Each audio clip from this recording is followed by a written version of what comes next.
Fill her up. You're listening to the Gas Digital Network. Conceive, believe, achieve. Shut the f*** up. You're listening to Believe You Me with Michael the Count Bisping. You know my name yet? And Anthony Lionheart Smith. That's see, Harrington, can you wake up? The show's started, buddy. Oh, man. Good morning, guys. Whoa. How you doing, bud? You well? I'm doing excellent. It's fight week is upon us. We had the press conference this morning. I'm fired up. Fight week was upon us Monday as well, you know, but it's closer. For Yeah, sure. but now everybody's in Abu Dhabi. It feels a little different. Like I reckon you were in Abu Dhabi Monday as well, just to be argumentative. But there's a good chance that we're in Abu Dhabi. Abu Dhabi had one too. That's weird. They had a Monday too. They did have a Monday. How about They that? did. 7 days a week, just like us, you know. Wild. The sun rises in the east, sets in the west. It's weird. The earth is not flat. I don't know. Oh, Bryce Mitchell converted you? No. Come on. No. Hey, you were on board with some of his bullshit. Let's be honest. You were dragged into there was some of the farming stuff he was talking about. that was good. I could get with. I understood at least a lot of the stuff he was saying. Like I get how he got there. The evolution. So I don't know. Your question was, how come we've stopped evolving now? We haven't stopped evolving. We're just living in our present. So like 1,000 years from now, if the human race isn't extinct by then, we'll probably be some sentient beings fucking controlling everything with our minds. We're always in evolution. You know what I mean? We just, of course. He's just really slow. It takes thousands of years. Yeah, but you don't know that we're going to evolve further than we are right now. Yeah, I mean, Harrington and his gene pool didn't catch up with us. Well, he's still 1,000 years ago. If you heard Elon Musk, he said he has this idea that humans are the bootloader for the real life of the universe. So it's like we're trying to do all this transhumanism shit right now, where it's like we're trying to put wires in our brains so we can interface with computers. So that might very well be our next step in evolution, is becoming machine people. Yeah. Neuralink, I think he calls it. That's the thing that he's been working on for quite some time, where they put like microchips into the brain. Oh, it's supposed to help with like Parkinson's and being disabled and all kinds of stuff. Yeah. Wild times. Yeah, cool. So do I. I want the vision to come back in my I think he talked about that on Rogan, how he's going to help people see. I don't think he can restore my vision though, because mine's the nerve ending is just completely shot. Yeah. You know what I mean? Oh, goddamn. Come on, Elon. Have you not seen? They have the camera interface. There's like one dude who had like a with the light, a fake eye that was implanted into his brain, and it was giving him signals. I'm coming back. Just get me one of those bad boys. Let's go. Anyway, welcome to the show, everybody. Anthony Smith is back in tow once again. Bits and bobs are behind him. Yep. UFC 294 press conferences in the bag. Sick night of fights lined up. And we're going to get into all of that stuff. We're going to go through it all. We're going to give some predictions on the top 3 fights. And maybe Harrington can pull a random one from the undercard that he's all excited about. What should we start with, Anthony? Anything on your mind? Yeah, okay. Yeah, there's a couple things, I suppose. Okay. A couple things I got a couple messages. I got a bunch of messages from the last episode. They were on 2 different things. So one of them I didn't think I was going to have to address, but I'm going to have to address it. Let's hear it. I know I got a wicked lisp right now. Oh, and lots of people noticed. I saw a couple of people mention that. Yeah. So, all right, guys, I was trying to be sneaky about it. I did have a procedure. I had my jaw worked on. But I have a retainer in my mouth you had a jaw filler? Yeah. Just you wanted to look more handsome? Yeah, I'm trying to look better. No, it's just like, you know how this fighting game, people don't realize sometimes, like there's a lot of things that we deal with that's like a accumulation of things over a long period of time. It's not just the things that you see, the injuries that affect us in fighting. There's some stuff that affects us day-to-day life. You get that better than probably anybody I know. So, but I had some issues with my upper jaw. It's nothing with the like hinge or anything. It's actually like right in the front of my mouth. That I had to get worked on. So I have a retainer until the whole kind of situation is dealt with. And so it's given me a little bit of a lisp because I'm not used to talking with it. So I've seen a lot of people making fun of me, which is fine. Yeah. But the other thing was I talked a little bit about the dog rescue, like the organization that we work with. And a lot of people wanted to know like how they could help or donate or whatever. So I appreciate that. As weird as it is, I am super passionate about helping French bulldogs and I guess bulldogs in general. So the organization racist, is called, isn't it? Yeah, a little bit. I've got a very nice multi-poo. He needs help just as much. That's true. That's true. I had a German Shepherd. They die very young. They do. What is going on with the systemic racism in the dog world that causes German Shepherds to pass away? Because sometimes you just can't help all dogs. Sometimes you just have to. You got to help the ones that are attached to you. The rest of them. Dogs. Anyways, the organization is called Snafu. It's Short Nose and Friends. I like that. Yeah, Short Nose and Friends United. I'm going to put a couple links on my Instagram. So if you guys care to just throw a couple bucks to help out with just all the workings with the organization. And there's an Amazon wish list. It's like dog food and toys and just a lot of things that help out a lot. So if you guys want to, it'll be on there on my Instagram tonight. Look at this guy. So wholesome, Yeah. So wholesome. I try. Good for you. I'm trying to get in heaven. Joking. Yeah. Well, heaven doesn't exist, so fill your boots. Man, Bryce Mitchell is coming, dude. He's got you. He's got you again. He's coming for you. I don't believe in heaven. I don't believe in an afterlife. I believe that you got to make the most of this journey while you can. Okay. And I'm not doing that. I was saying to Rebecca yesterday, I've got to start doing something else because I go through phases of being super busy. And then like now, where I've got a couple of weeks at home, I lose my mind. I do a couple of little YouTube videos. I do the podcast. I'm like, what am I doing? I'm wasting away. I am wasting. I said this morning, I said, I'm going to start training people. I got to get something going. I got to start a business. I got to fucking revolutionize. I got to take over the world. I'm sitting around festering, but then I'll be back to work next week. We've got slap. We've got commentary. We've got New York coming up. I do the exact same thing, Mike. I go through big spurts of where I'm so busy that I couldn't complaining. Bitching and complaining. I couldn't possibly take on one more thing. But like right now, I haven't had a lot going on. I'm bored. I'm decorating my yard. I'm like, I don't know, just mowing the grass twice a day. It's just, I'm so bored. But like same with you, as soon as November hits, I'm going to be hammered again.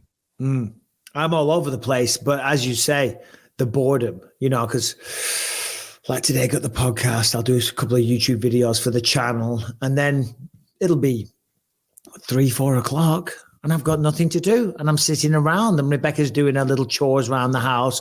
She's playing with the budgies. She's, whatever she's doing, tending to the plants in the garden. She loves that, loves to potter around the house. And I'll be sitting there and just fighting the urge to have a drink. And because I had a drink all week, and it's not that I'm having withdrawals or anything like that. It's just the boredom. I'm like, well, fuck it. I'll have a drink. I'll have a beer. I'll sit and have a beer and sit in the sun and look at my phone. You know what I mean? It's called relaxing. But yeah. Anyway, you mentioned about the injuries that we go through, and you were quite bad last week, right? You said your face was all kind of messed up from the procedure. It was. Yeah, it was. That's why I wasn't here. It was super swollen. I look real stupid, and I'm having a tough time, with the jaw thing. Yeah. I wish we could have seen a picture, but that leads us in quite nicely to a big occurrence yesterday at the open workouts in Abu Dhabi. You see that? The Segway champ. That's incredible. Justin Gaethje, Kamaru Usman, they're working out on stage. They're doing wrestling drills. They're going back and forth. And Kamaru came out, by the way, and was quite fired up about it. He said that this is all bullshit. It's all complete clickbait. And I did a video on it yesterday, and I think he's going to be fine. He said that he's fine. I think a lot of people overreacted. They're like, oh my God, Usman's knee popped. He did a takedown on Gaethje, landed, and Gaethje goes, you okay? And I think he said, oh, my knee just popped. And then he wrapped up the workout and he kind of limped a little bit. But I went on to say, and it's how I feel. That's just what your body gets like after years and years and years, to where for a lot of normal people, they might say, oh, here we go. For a lot of normal people might be like, oh shit, this is a real issue. It's very, very rare when you've had a long career. Kamaru's 36 years old. There he is, just walking off there. 36 years old. It's very rare that you can squat without your neck going pop, pop, pop. My neck now, I can feel it clicking like a motherfucker inside. Did you see that? And what was your thoughts? Very similar to yours, actually. I thought maybe I was the only one that kind of thought like that, to be honest. There's a lot of times where we're in situations and things are popping and cracking and it hurts. And, you just go through all these training camps and years of just training and fighting, and your meniscus is bad and your knees are, essentially bone on bone up to a certain point. And then sometimes you just tweak it and it pops, and it just is what it is. And you just gotta, but as you get older, you figure out, all right, that's the time I just need to sit down. And when we were younger, we kind of pushed through, and that's how we got to a point where now that, we had to figure out sometimes shit pops and it hurts, and you got to give it a couple hours just to rest and relax. But I'm kind of this, I do worse than that, like getting out of bed, where there's times where I couldn't move as well as he was moving after popping his knee just from sleeping weird. So yeah. He's sleeping weird. He's a vet. He's been doing this a long time. The sleeping weird is a bad one. If I sleep on my neck the wrong way for fucking days on end, I'm like trying to stretch it and all the rest of it. Bloody kills. Yeah, I got tattooed yesterday for, I don't know, probably 6 hours, 5 or 6 hours. And a lot of procedures. What do you mean? Well, you had a procedure last week. You had a little jaw realignment. Yeah. Now you're getting tattoos. One could say you're going through a midlife crisis, Anthony. What is it next? Botox, a nose job. I remember we talked about this Botox thing. It doesn't work on me. Do you ever feel like maybe at some point or a couple different points where you do go through something that's like similar to a midlife crisis? I don't think so, no. I don't think I have. I'm not trying to sound like Superman. I don't think so, no. I know some people that shall remain nameless, nobody that you know, of course, just some people that I know in my personal life, that they're definitely going through it. They are definitely they're buying all like crazy designer clothes. They've covered themselves in tattoos. They're driving. They're spending way more money than what they have. You know what I mean? And I don't know why they're doing it. It's because they're going through something in their midlife. I think I do a crisis in their midlife. Yeah, weird. I think I go through some weird. I go through some weird. I think some of it's the boredom though. Yeah, where I don't know. I see something, or I get this grand idea in my head because I have too much time on my hands for short periods of time. That's why I think I've talked to everyone about this before. I don't know what I'm going to do when I retire. I have no idea what I'm going to do. I'm terrified of it because what the hell am I going to do with myself? I don't even know who I am. Yeah. No, but I'm with you. I'm with you to a certain degree, because we were just saying a second ago, I'll be super busy sometimes where I'm complaining. In fact, I don't complain. I bitch about it to my wife about the travel and stuff, just because I'm trying to get her to feel sorry for me and make my sandwich and get me a cup of tea.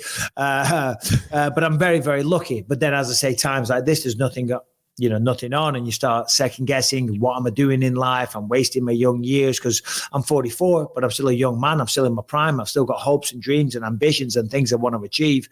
And I think it does come from what you just mentioned there, being a fighter for so long, which of course you still are.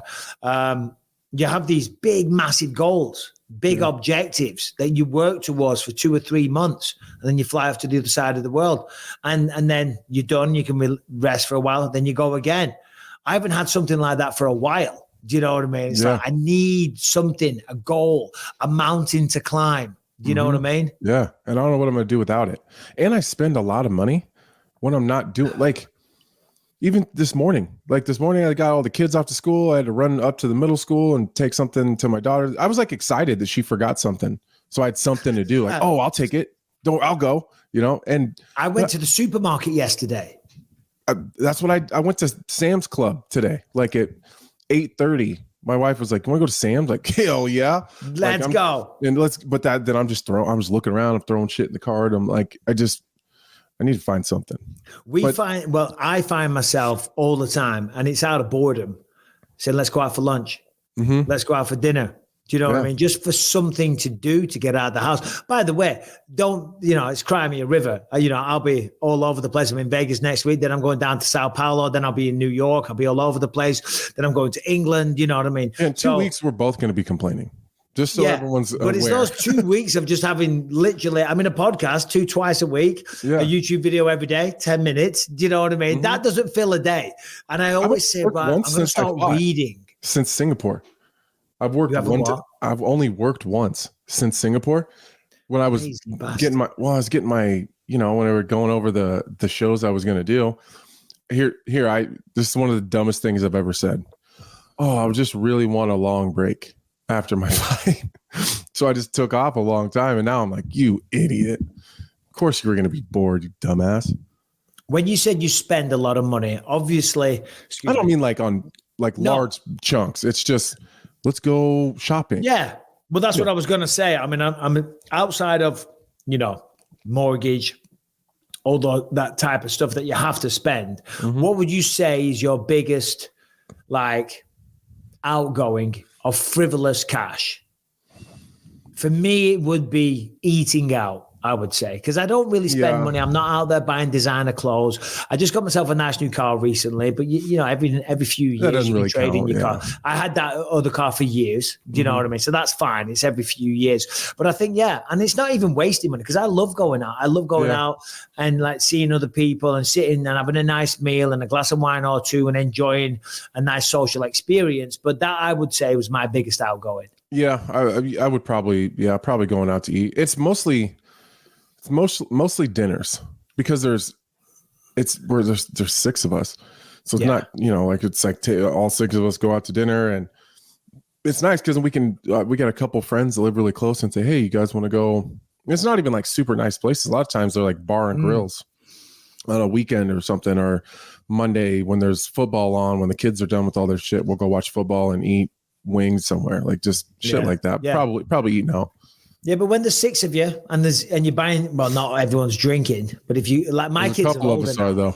My kids are older now. So when I said it recently, when we went to England in the summer, I know all the other family members are getting together, my cousins and my sister and everyone's drinking other than Lucas because it's 18 in England. What I mean? Everyone's drinking those bills, and again, wasn't fancy places; they were pubs. Yeah. But I was like, maybe we'll cook tomorrow. Anyway, maybe we'll cook tomorrow. Anyway, let's get into some fight stuff, some UFC 294 stuff. Harrington, I know you were adjusting notes, the press conference which just went down in Abu Dhabi.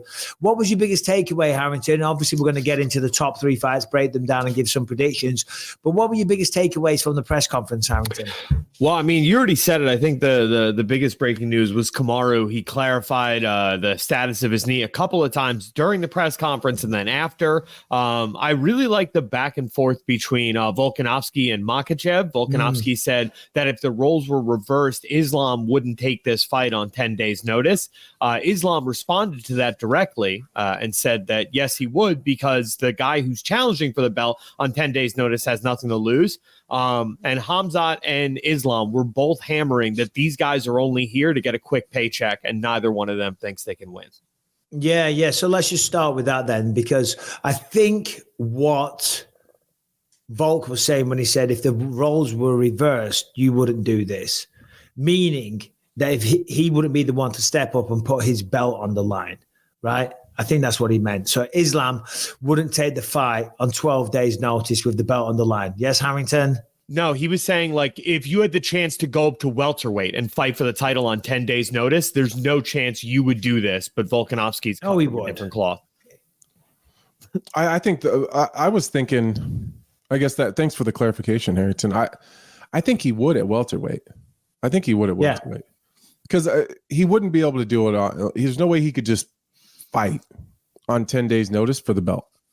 Islam's a pretty heavy guy. He's a big dude. He wouldn't make weight. I don't think he could make the weight in that amount of time, but no. I think he would. I also don't think Usman and Volkanovski are there for paychecks. I'm not in their business, and I would never comment on, how someone's doing or what their motivation was in terms of money, because everyone wants more money. But Kamaru Usman and Volkanovski are doing very well in life.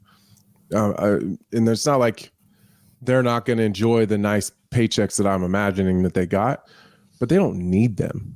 You know, like I don't think either one of them are going to risk their legacies to come in somewhere when they don't believe they can win just for a paycheck. I just don't believe that. Yeah, no, I totally agree. I mean, don't get me wrong, it is a motivator. It is. Yeah, it helps. Helps in the decision making, you know.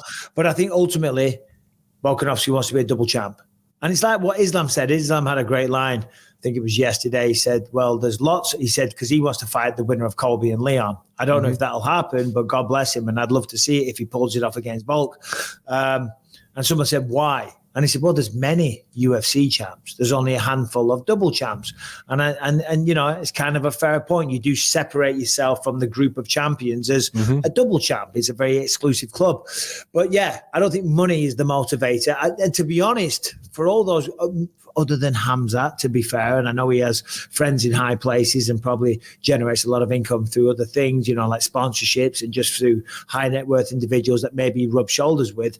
But he hasn't been a champion yet, is what I mean by that. Now, Volkanovski, Usman, and Islam, they're doing great. They're doing fine, you know. Right. And to your point, Volkanovski, he's flying around in private jets and all the rest of it. He's doing very, very well. And this is the great thing as well, because I think most fighters, we're all cut from a similar kind of cloth. Maybe some from others. Some are a little more modest, shall we say, in their backgrounds. But generally, you know, if you look at Islam, he's from the mountains of Dagestan. If you look at Volkanovski, I don't know what he was doing before fighting. I think he was a plumber or something like that, right? It was certainly...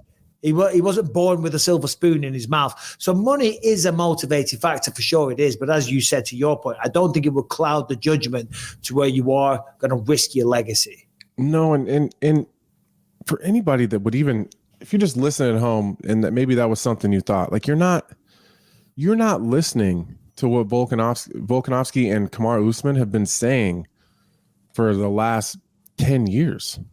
Like really listen when Kamaru Usman speaks. That's not a man that can be really bought. That like he's very confident, and he's the type of person that believes he can win in any situation, in any circumstance. That's just how he's built. That's how Kamaru's been since before Kamaru Usman was even a thing. You know, like I fought on cards with Kamaru in Council Bluffs, Iowa. And he was saying he had the same self-belief then, you know, and that's just how he is. And he's not the type of person that really is going to be bought and you're going to convince him to do something that he doesn't believe in himself about over a couple dollars. This is not how he is. And you can even take a stronger approach in that regard when you've got more than a couple of dollars. I remember in July when he fought Leon. You know, I was walking out, I was waiting for my ride back. And I told you at the time, or on the podcast, it was a beautiful, like bright, I think it was bright green. Or it's green. I've never seen it. Yeah. Yeah. Lamborghini SUV. And I'm like, who's in the Lamborghini? And they're like, oh, that's Kamaru. I'm like, of course it is. Yeah, of course it is. Do you know what I mean?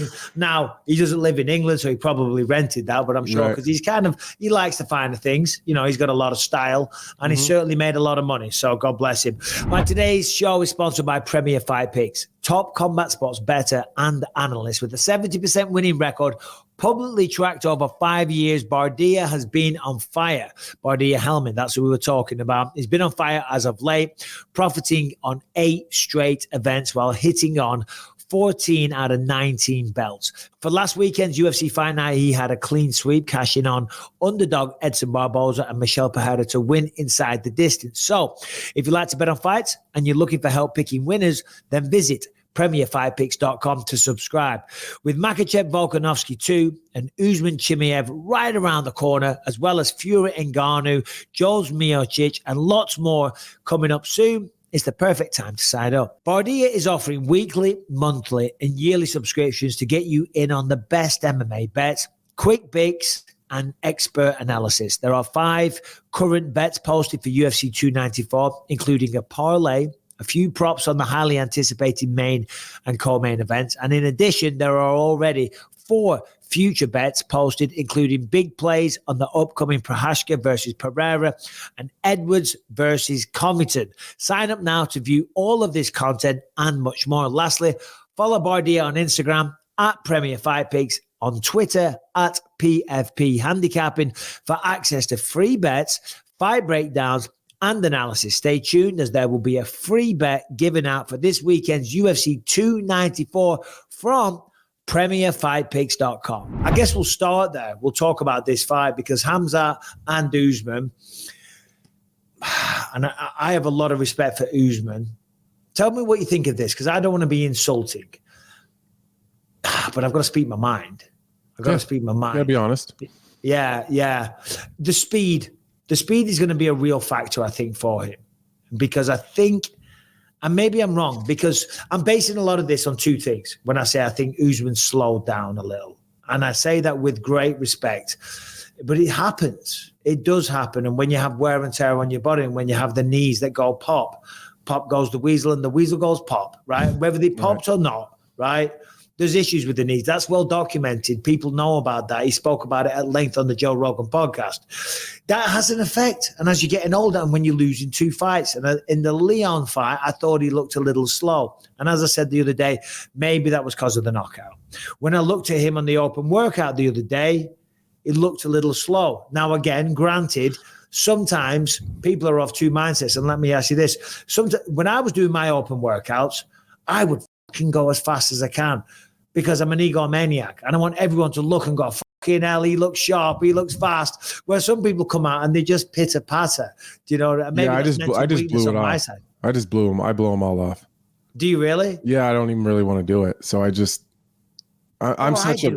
so paranoid that, like, I'm going to show something that they're going to, because we've done the same thing where, like, one time Mark, I don't think I've ever told Rashad this story, but Rashad, when we showed up to fight, he had showed up really early and was doing kind of a movement workout in the octagon before the day of the fight. And Mark was there and watched it, and his stance had totally changed from the last time he'd fought. And so, like, and it made a big difference in the fight. And so we changed something because of that. So, like, I'm such a paranoid idiot. I'm like, I'm not showing them anything that's real, because I just don't want anyone to take anything. I never gave a fuck. I didn't care because I'm not good enough for it to matter. Like, I don't like. I look. Yeah, but it's like we're gonna fight. What you think you can see the pattern in my striking, and like that pattern's been there for a long time. You know, right. I'm not saying that's I don't bring what I'm saying. new things and implement new stuff, but yeah, I don't change. It's all up here, brother. I run as much as I can, and then in my mind, I'm going to beat the shit out of someone. You can fucking look at me and study me all you want. I'm going to go out there. Certainly, if I was fighting in England, I'd want to put on a bit of a show for all the English fans and whatnot. So yeah, whatever. Anyway, to the point. I thought, and it's hard to know because as you just said, and as we said, there's people have different approaches, and it looked like he wasn't going hard, you know what I mean? But when I saw him hitting pads and stuff, I thought he doesn't look particularly explosive, but it's hard to read into that. And then the knee pops, but there is a lot at stake for him. How do you break this fight down, Anthony? Don't give me a prediction yet, but how do you break this one down? I think a lot of it comes down to how is Khamzat going to approach it? Is he going to... I think if Khamzat decides he wants to wrestle, I think it's going to be I think it's going to be a much harder fight. I really do.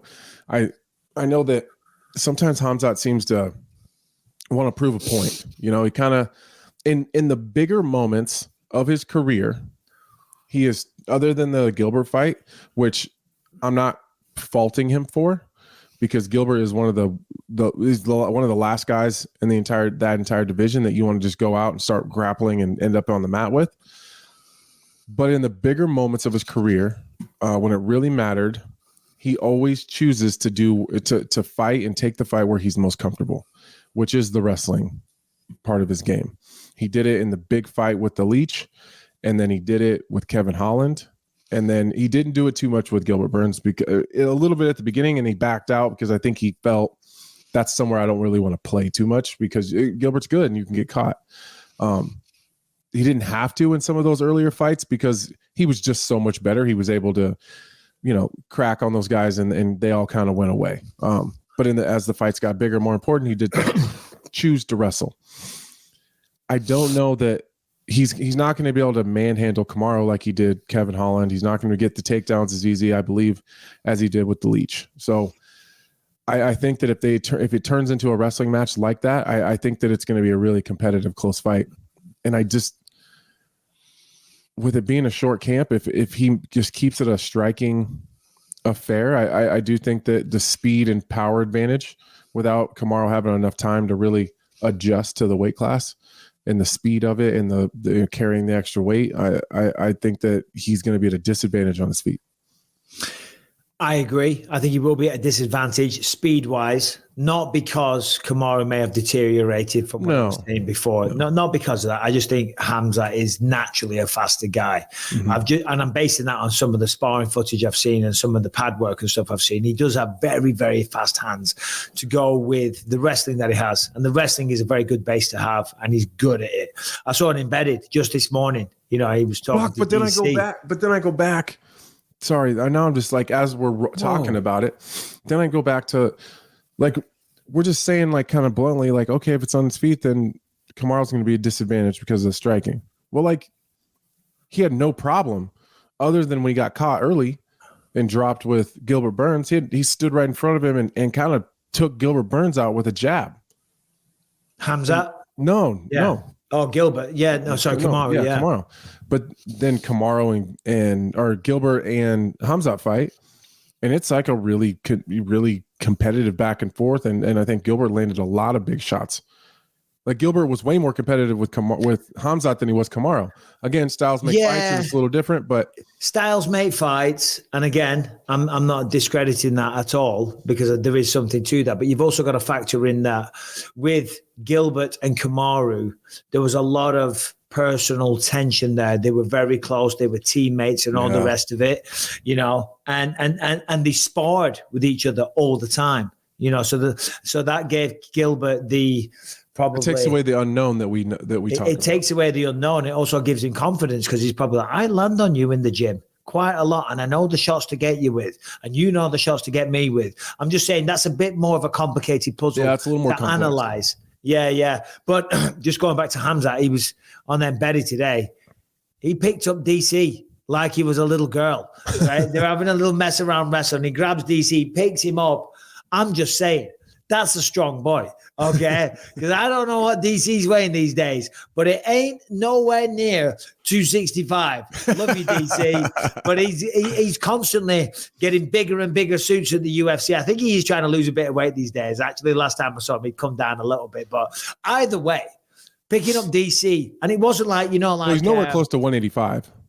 Oh, no. Like Zhang Weili picked up, who was it? Shaq recently. Yeah. When you're shooting low and they lean over your back and you pick them up. That's one thing. You know what I mean? And that's just using leverage and all the rest of it. You don't need to be that strong to do something like that. But to grab them in like a body lock and lift DC off his feet, that's a strong boy. Oh, you know what I mean?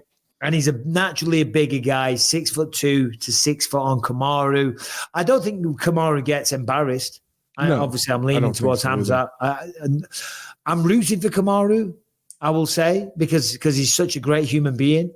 And I think he shows up and he gives a good account. And certainly the Gilbert fight is something to lean upon, and certainly to weigh into the analysis for sure. There's definitely some weight to that.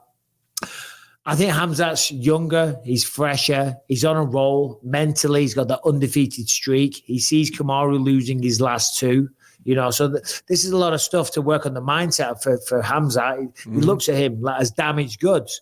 And that's why it's up to Kamaru to rewrite history almost. I was looking at an article from Kevin Ioli from Yahoo Sports. I've just got it up here. He says in a span of 67 days, he went from his first fight in the UFC to his third. He not only established himself as a likely champion and a superior prospect, but also one of the most popular fighters in the UFC. He improved his overall MMA record to 9-0, his UFC run to 3-0.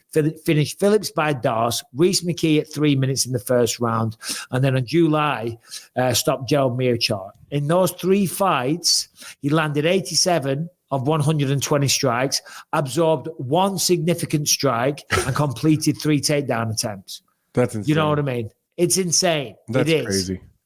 So that like 87-1 significant strike ratio is crazy. It's hard to go through one fight with only taking one shot. That's like unheard of. He did it in 3. That's 3 crazy. fights without taking a single shot against people that have made it to the UFC, that maybe, with respect to them, they're not title challengers or anything like that, but they've made it to the UFC. They're tough guys in their neighborhood. They've done martial arts their entire life. Joe Meachart's been around a lot. He's got damn near as many fights as I do. John Phillips, I trained with him in Ireland years ago. That guy was pretty good back then. I mean, he's a tough bastard. He can crack. Reese McKee, who he made look easy. Reese McKee just fought in Paris recently. I felt bad for him because he got a really, really tough matchup. And it was a hell of a fight. He's a tough guy, and he's a very skilled fighter, Reese McKee. Khamzat went through these people like it was nothing. And granted, yes, we have the Gilbert Burns one. But let's go back to Li Jingliang. Li Jingliang is no slouch. Remember, he picked him up. Dana, and then slams him down and chokes him out like he was f***ing around, like it was easy. Yeah, like it was a People first forget that. People look at the one night where he had a bit of adversity against Gilbert Burns and forget about all the other fights where he's just fucking marmalized everybody. So it's for those reasons I'm leaning towards Khamzat Chimaev. I really am. And of course, he's taking it on 10, 12 days notice. Yeah, that's the kicker too. I think if we had more time and Kamaru had some time to adjust and got in shape and shook the cobwebs off from his last fight. I don't know. Maybe he's been training. I don't know. But I'm sure he has. I'm sure he's not that arrogant, and I'm sure he's not that frivolous with his reputation. You know what I mean? To where because the only reason you would take a fight short notice like that is, and you're somebody like Kamaru Usman is, well, you're going to retire soon, so fuck it's one last payday, or you just don't care and it's a payday. Kamaru's a proud man. He has accomplished what he has through blood, sweat, and tears, a lifetime of discipline. Kamaru's not there by accident. You know what I mean? There's a real reason why he was where he was at, and he's not frivolous with his decisions. So that leads me to believe that he was training. Apparently him and Khamzat were in the works a while ago, for this fight, but then it kind of fell by the wayside. So maybe he just stayed in camp hoping something was going to come up soon. Yeah, likely. I mean, he's definitely doing something. He's not coming off the couch. That's for sure. But it's not a fight 10 weeks intense work. Right. And he likes longer training camps in Colorado. So he wasn't with Trevor Whitman, it seems like, either. Harrington and Brian, show yourselves, please. What's going on? Well, first of all, you're fired. Why am I fired? Fair enough. No, you're not. I'm just showing. Okay. I've always wanted to say that to someone. Let's go around the table. You didn't look concerned. You were like, thank God you're doing me a favor. Anthony's official pick. Bear in mind, Usman, or at least Ali Abdelaziz, is going to see this. I'm going to get a text message, right? And all shit's going to hit the fan. Bearing that in mind, what is your official prediction? I'm gonna get shit on no matter what. But this whole time I've been leaning Usman with everything that I tell you when I'm breaking down the fight will tell you that Khamzat's gonna win. But for some reason, I can't get past the fact that Usman took the fight. It's like he knows something that we don't know. It's really weird. So again, I'll repeat the question. Who are you leaning towards? I'm leaning towards Kamaru Usman. So that's your official prediction? Yeah, it is. But I'm not 100%. I can't tell you exactly how. If I was to say Kamaru won't see this and Ali won't see this, what would you say? I'm leaning Kamaru. I really am. I just think that he brings just a way different level that Khamzat is going in there with something new that he's never seen before. This is a guy that's been. I just have a hard time dismissing a guy that was at the top of the division for so long. Brian McKay. This is not big moments for Kamaru. B. McKay is right on Twitter, Instagram. Give the man a follow. What do we say, Brian? I think that we're going to see Khamzat knock out Kamaru Usman. I think he got his shin cracked by Leon Edwards. He was very hesitant the last time he went out to get cracked as well. I think we're going to see something similar to how Khamzat came out against Kevin Holland, was it? Where he just bullied him. And there's another one that he did, yeah. I don't know if Kamaru has it in him to fight off that kind of animal anymore. That's just my opinion. Yeah. I could be just an idiot. I mean, that's an opinion. It's an opinion. It's a strong one. It's one that Ali Abdelaziz and Kamaru will come for me. Herringbone, Flemington, what say you? I mean, it's tough for me in a fight where I don't know that Kamaru has the wrestling advantage, right? Like the only other fights where his wrestling was even tested was the Colby Covington fights, both of which Colby landed north of 120 shots on Kamaru Usman, and the Gilbert fight. The Gilbert fight for Khamzat. I found interesting because that's somebody who Khamzat didn't want to go to the ground necessarily with because he is such a threat. I don't think Kamaru poses that level of a jiu-jitsu threat on the ground for somebody like Khamzat. That's why, I think Gilbert was able to keep him at bay with the jab because there just wasn't that next level to take it to. There is something about this fight screams like Usman is going to get back down and freeze, and we might have a Meerschaert moment again. Yeah. I am inclined to agree. I do. I've got Khamzat winning. I've got tremendous respect for Usman, but I do think, to your point, Brian, losing those last two fights to Leon Edwards, with him being 36 years old, with him taking the fight on short notice, with the documented issues with the body and the wear and tear, and then on the flip side, you got Khamzat Chimaev, who's a young man, fully in his prime, other than Gilbert Burns, has never been tested.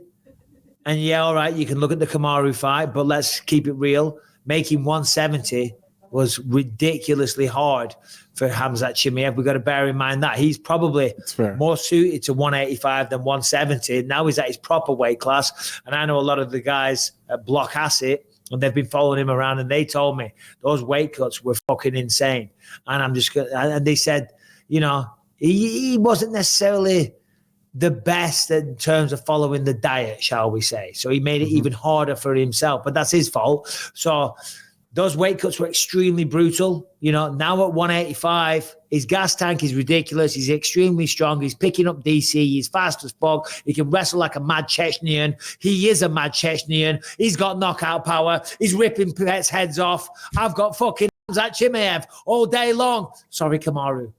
But and with all that said, hope I'm wrong. With all that said, I totally agree.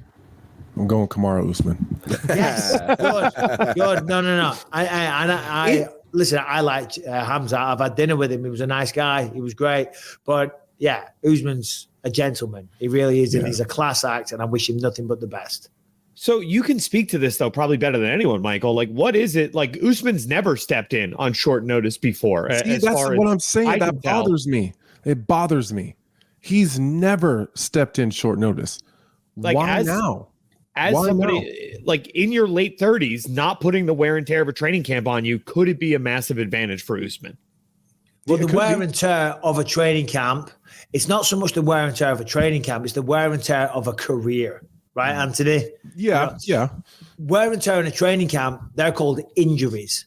You know what I mean? The wear and tear of a career where you have multiple injuries, where you have surgeries, where you have this issue with your shoulder where it just doesn't work like it used to do, and you got the multiple surgeries and all the rest of it. That's the real wear and tear. Getting a few bumps and bruises in a training camp, people go into fights like that every single time. You know what I mean? Oh, if a kick and a land with this certain part of my shin, it might hurt or whatever. Do you know what I'm saying?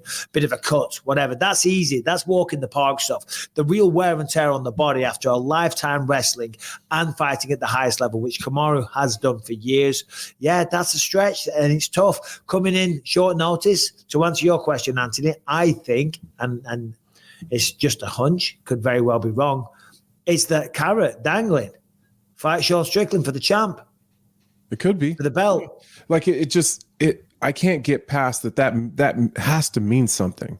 Not just okay, well, he's in decent shape and here's a good opportunity. We'll add a couple bucks to your paycheck, and take this fight. Like, he's not that type of a guy. Like, Kamaru is he's so thoughtful with everything. He doesn't do anything. Yeah, he doesn't do anything. He's not like us. Where sometimes I just do shit because then I don't know why. Like, I've taken short notice fights. Like, sometimes they're just it. Like, no, for sure. You're like, yeah, fuck it. All right, come on, whatever, let's do it.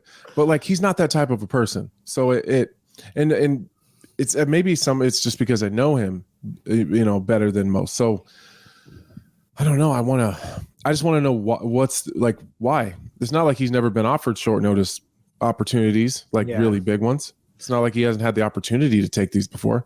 Why this one? Yeah, against one of the most dangerous guys he'll probably ever fight. Like, why this one? I'll tell you why. It's like he knows something. I'll tell you why I think. Sorry, Kamaru's probably sitting there going, "What do you know? I don't know anything." The reality is now, though, when you haven't got the belt, you can afford to make these freer decisions. You don't have to weigh everything up quite as calculatedly, if that's even a word. You don't have to be quite as calculated in your decision making. You don't. When you're the champion, there's a lot at risk here. He's not the champ at 170.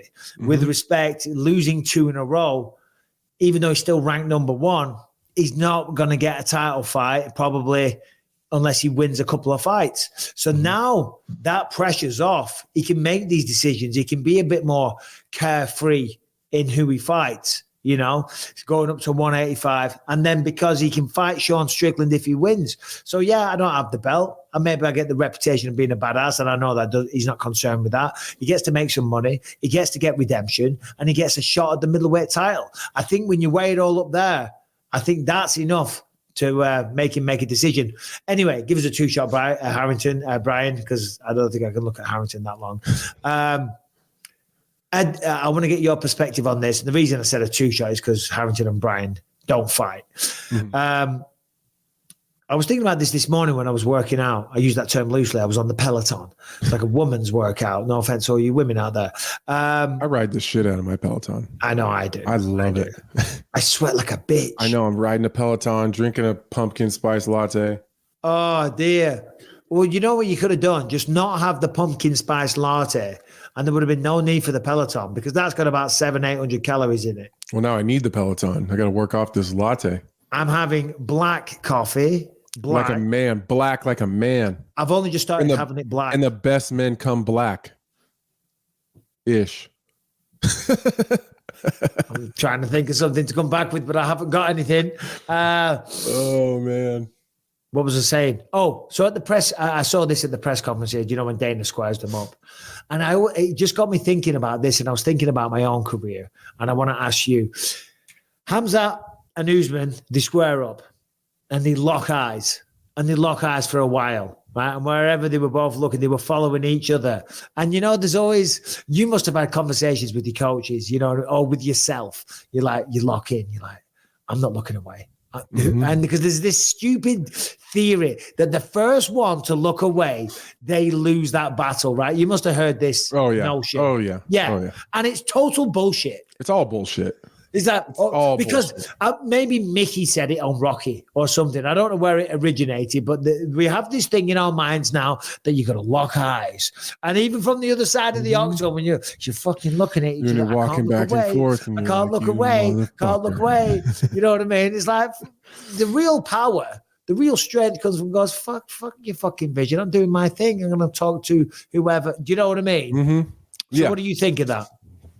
I've never put too much into it in as far as the face-offs. Now there is times like where I'm super locked in when we get into the octagon, and I used to be like that a little bit where like I didn't want to take my eyes off of him, but it was really like to let him know I'm fucking coming. Like I'm on my way. But I never really put too much into like if I looked away for some reason or another.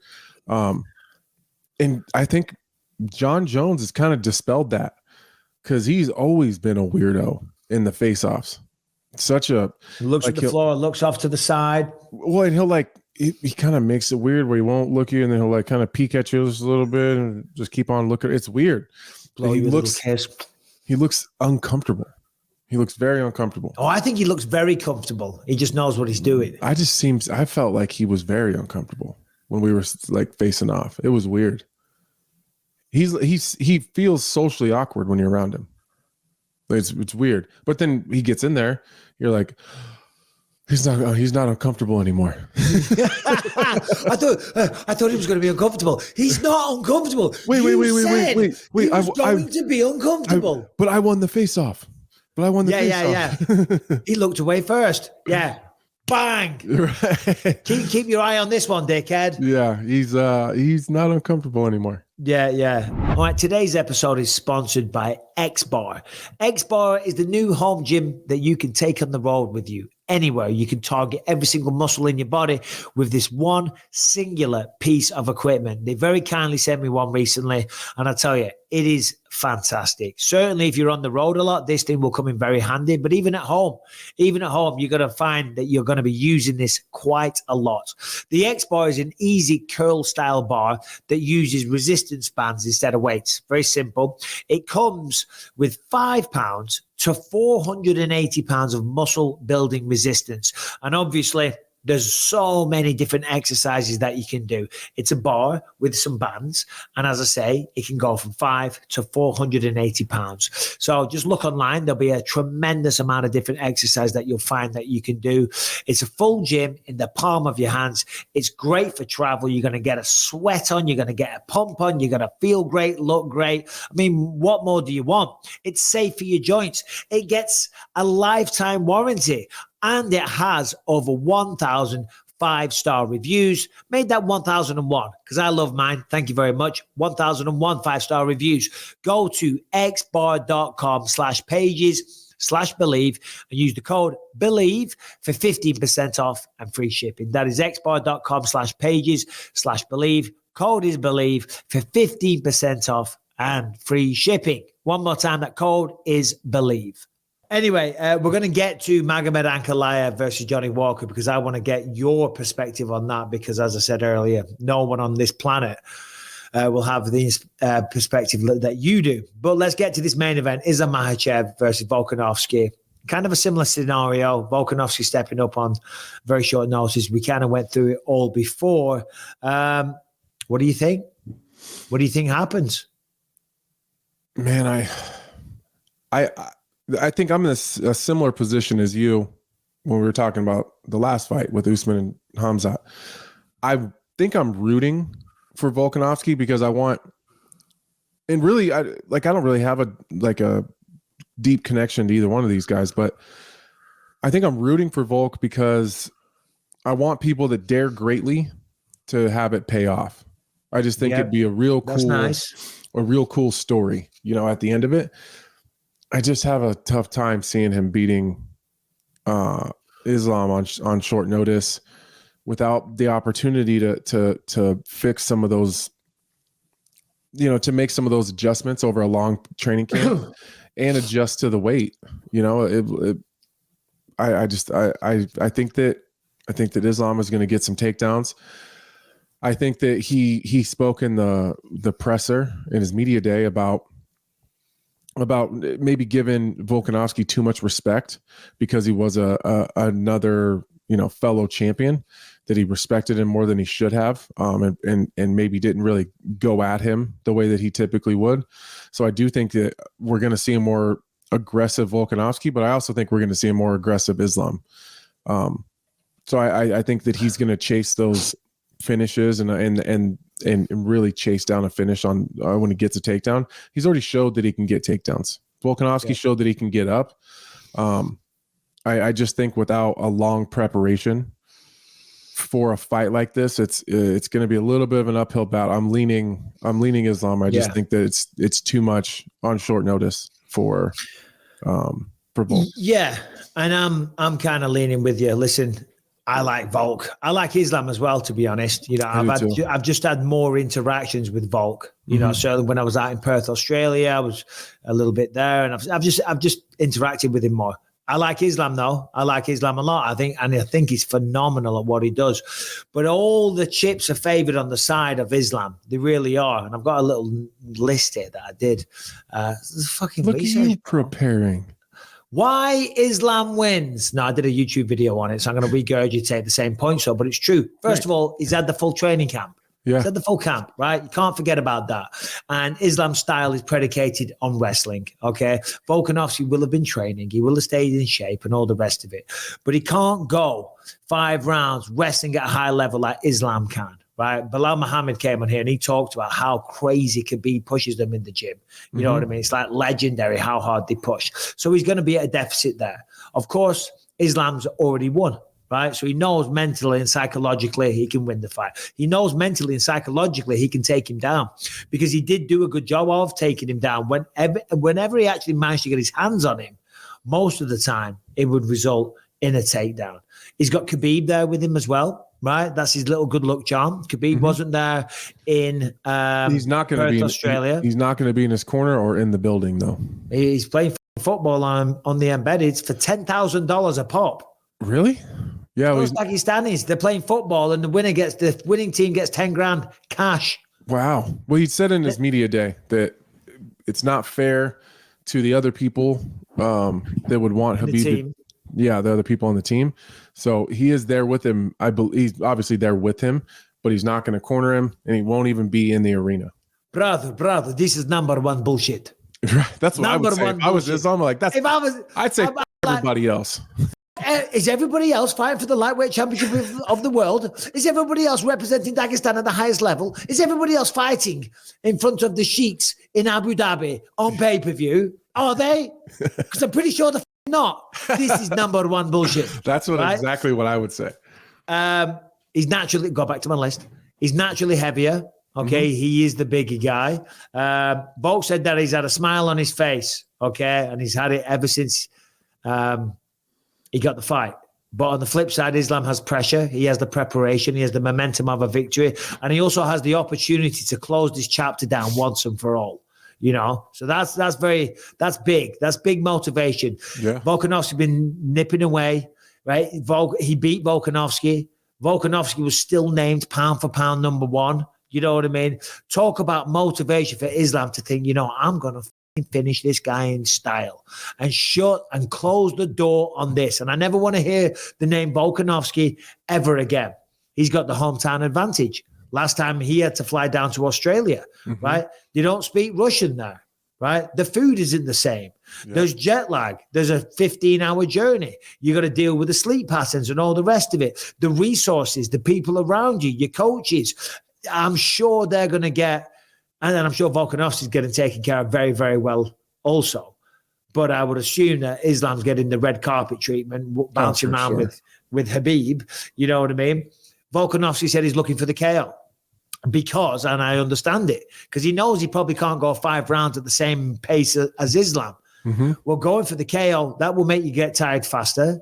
And it will also present opportunities for Islam to snatch a single leg, to engage in a clinch. It will. So that could work against him. Also, there's the IV accusations last time. Remember Dan Hooker, Eugene Berriman, all those people said that Islam was a cheat. Again, motivation to smash this guy. Smash. This is number 1 bullshit. I smash this guy. And he has to finish it. Otherwise, there's going to be excuses for Volk. So he says rankings are bullshit. Jones isn't pound for pound king. Yeah, I thought that was interesting. He wouldn't have done this. He would have turned down Chael. So I think all those reasons there, I'm leaning Islam. I think Islam gets the job done. I do too. Do you think he gets a finish? I think he needs a finish. He definitely needs a finish. He definitely needs one. I don't know if he gets one. I think the only way he gets a submission is by if he establishes mount and pounds it out of him. Because when defending submissions is one point, right? One thing. It's one thing to be good at your sub-defense. But when people pound your fucking head in and you're all over the place, that's when you forget about your submission defense. That's when you make mistakes when someone's elbow is driving you to the fucking canvas. That's when that's when that arm triangle pops up. Exactly. So it'll come like that if there is a finish, in my opinion. Harrington and Brian, time for the in-depth analysis. Oh, yes, sir. You were great last time, by the way, Brian. Harrington. Gotta step it up. All right, Brian, you want to go first? Sure. I think that arguably Volk won that last fight. I don't think that he took a day off since. I think Volk has understood what went wrong for him in the last fight, and he's been working on fixing that. I'm just speculating here every day since that fight, and he's been salivating. I think he probably manifested this rematch. Like he just was wishing and hoping, and then the universe gave it to him. I think Volk wins.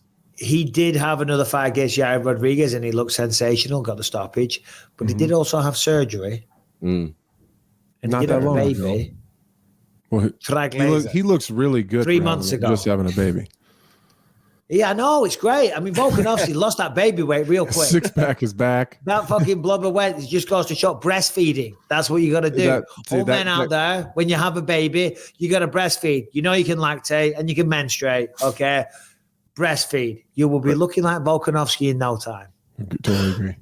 Yeah, I mean, you still have your baby weight. No. Harrington has his baby weight. 15, man. He's killing it. He was close to there. 300 pounds like 6 months ago, dude. Breastfeeding. It works. It works. See? Oh no! Listen, we don't want to fall into the transphobic era because we're not at all. Just you set me up too good on that one there, Anthony. The baby weight's coming off though, and Brian Harrington. Yes, sir. Well, I mean, I got, I'm working again. I talked about this a couple months ago. I'm grinding. I'm getting it off. I want to be around for this baby for a long time. You got another fight. I don't know if you know this, but when we brought you onto the screen, we wanted your analysis and your prediction for the fight. I don't know why we're talking about how much weight you've lost now. That's my fault. Okay. I brought it up. That's my fault. Yeah, so I was honestly going to say a lot of what Brian was just thinking. So he's on fire this episode. I mean, he's been openly talking about wanting this Islam fight again. He was campaigning for the Abu Dhabi fight. I love that in his mind, like he's just now a 12-month-a-year athlete, right? Like he's already preparing off of a win for this to go back down to 145 and fight on the Toronto card in January. So like, I don't know, for somebody like Islam, who's not staying that active, right? Who hasn't fought since February when he last fought Volkanovski and before, like he's just, I don't know. There's something about Volkanovski, especially that. Did you see the video of him walking in the back, asking for a water after he lost the Makhachev decision? Yeah, I did. Yeah. That's something that, like, I don't know. It seemed like a switch flip with him, and it was like, man, if I could just have 30 more seconds in there with this guy, I'd have 2 belts around my shoulder right now. He's getting that opportunity. He's not. He did have surgery, right? But he said he was able to get into the grappling way before he was able to get into the striking. So if anything, he's in a very grappling heavy mindset, which is perfect for the Islam fight. Yeah, I don't know. I loved everything I saw from the first time, and I don't think he's going to be as fearful this time. Yeah, and listen, I don't disagree with you, Harrington, and good analysis and very well said. You know, and to be honest, listening to you talk there is kind of skewing me a little bit. It is making me change. No, I'm serious though. No, me too. I was thinking, I was like, damn, he's right. Volkanovski, it's not like I don't think Volkanovski can't do it. You know, and then also I'm reminded of when I just saw some footage of Islam hitting the pads and stuff this week. On the feet, he's nowhere near what Volkanovski has. He's not. I saw him hitting and kicking a punch bag, and just like he doesn't turn his hips over on the kicks and stuff like that because that's not his background. Volkanovski is by far better and slicker. His footwork is incredible. The way he switches stances, the way he understands range, the way he cuts angles after his combinations and all the rest of it. So yeah, listen, I don't know if I necessarily agree with that. I thought that Islam, he's not as dynamic and as creative as Volkanovski is on his feet. He doesn't have the same angles, but I thought Islam gave Volkanovski a lot of problems on his feet early. He did in that first fight, and I thought that's what made the fight so unique. Was that Islam was a much tougher out in the grappling, or Volkanovski was a much tougher out in the grappling than I think Islam expected him to be. So I think both guys had the other guy do much better where they're the strongest than they probably expected. So I actually thought Islam looked really, really good in the striking and won a lot of those striking exchanges early because of his length and his size. No, I thought he looked sharp, very accurate, very fast. I'm just saying technically, the way he throws, it's not as dynamic or diverse. For sure. Yeah, but hey, I will take effective over being technically perfect any day of the week, Harrington. Fair.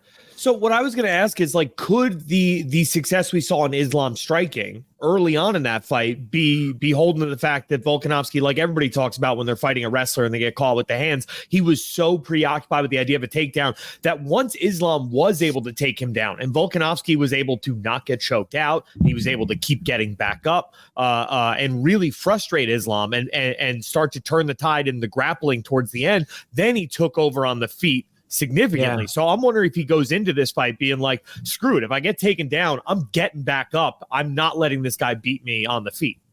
Yeah, but that's kind of like what we spoke about the other day on Monday's show. We were saying about the what ifs, and not knowing. He's been there. He knows he can get back up. So I don't think he would be quite as tentative. I'm just going to bring this up here in case and just explain myself before the Bisping's looking at his phone again. Yeah, it's relevant to the conversation, dickheads. I did a little poll on Twitter earlier today just to see what the public thinks. Who wins at UFC 294? 60,000 votes. Can you guess who they think? It's not bad. Do they think Volk wins? I'm going to say 52-48 Volk. 62% of people have Volkanovski winning. 38% Islam. And I got to say, that does shock me a little bit. And it's always hard to know, right, on stuff like that. Is it because I think there is an element of it being a popularity contest. Not that I'm saying Islam's not popular, because he is. He has a large following. But you know what I mean? That certainly skews people's opinions. It does. It does for sure. You know what I didn't think of before, though, is Khabib is back in Islam's corner and he's undefeated with Khabib in his corner. That's something that I haven't. He's not? No, we Anthony just said that. He's not. He's there, not going to be in the building. The presence. He's going to be there. He's going to be backstage. There's no fucking way. I thought he was his head coach. Sitting in front row, sipping on a fucking Moscow Mule, right? Going, bro, what the fuck? No I drink, trained this guy. Now he's on his own. Well, whatever. In my mind, okay, when I picture my baby Jesus, I like him in a tuxedo that says, I'm here to party. What is that line? When I picture my baby Jesus, I like him in a tuxedo t-shirt. The front row of a Zeppelin concert. My Khabib is sitting front row. He's got like a fucking fedora hat on sideways. He's wearing a Moscow Mule. He's sipping it through a straw. Hasbullah's there. A couple of bitches with him. They're fucking rocking it. They're killing it. Sorry, Okay. he was his head coach for this fight. Is he not? I don't know that corner? he coached him. I know that Islam said he's not cornering him. Oh, I don't know if he coached him, but I actually, you know what? I think we've seen some videos of Khabib back in training though. Dickens. Yeah. Well, I do think, all jokes aside, I think having Khabib there will be a very, very positive influence. I will. Just for those final preparations leading up to the fight, through the weight cut, through the post-recovery of the weight cut. I mean, Khabib's done it all at the highest level. All right, guys, I want to tell you about Kachava, which is one of our newest sponsors. And I am telling you, this supplement, this super blend of superfoods and greens and proteins and everything that you need for your body is amazing. Listen, long gone are the days now where you have to go in and you're going to have a protein powder, you're going to have your super greens, you're going to have your probiotics, your adaptogens, your antioxidants. Kachava has blended it all together in one. It gives you everything that your body craves and you will feel your absolute best. And the good thing is, they are delicious. They are absolutely beautiful. It's creamy, smooth, and it comes in 5 delicious flavors. They've got the chocolate, the vanilla, the chai, the matcha, and the coconut acai. Listen, as I said, before you had to have your protein. Well, this has 25 grams of plant protein per serving. And as I said, it's got the superfoods, it's got the greens, the proteins, the antioxidants, the adaptogens, and the probiotics. And let me tell you, you feel fantastic after this. I'm really noticing a difference in my recovery from lifting weights. It's really helping with the protein synthesis. You feel great afterwards. You are energized throughout the day. I'm going to the bathroom nice and regularly, and it looks good when it's coming out. Anyway, moving on from that because it's disgusting, but this stuff is fantastic. Get it all in one. Get all the goodness and all the vitamins, minerals, proteins that your body needs in one little scoop of Kachava, and you can get 10% off for a limited time. So right now, go to kachava.com, Kachava, kachava.com/believe. You'll get 10% off your first order. Kachava.com/believe. patreon.com/believe. Anyway, should we have a bit of lighthearted relief before we get to the Johnny Walker, Magomed Anvkeliev? Yeah. I'm down with that. We've got herringbone. Show yourself. What do we got? Give us a non-MMA. Let's have a look at the. Let's have a go on. What are you thinking? Well, I was just thinking this. You guys might want to enjoy UFC 294 extra good because this might be the last UFC card that we have. Wait, what? We have the Devil's Comet, an asteroid 3 times the size of Mount Everest. Don't say the devil. Take it easy, Bryce Mitchell. Blasphemy. Go on. What is it? It is heading towards Earth, and it is 3 times the size of Mount Everest. Do we have a picture of this comet, Brian, perhaps? Where's it at right now? Let me see. I'll just drop it in the chat. It's on its way, stopping off for gas. Yeah, it orbits the sun every 71 years. It's going to reach its closest point towards Earth very, very soon. I mean, we have these kind of theories every few years, don't they? They always say. I mean, what does Nostradamus say on this? Has he said that we're going to die from a comet? I don't think he had us making it past 2012, but I'll check. Oh, really? Did he not? Well, we're doing okay then. We're 11 years in advance. We're going to die. Well, we're going to die.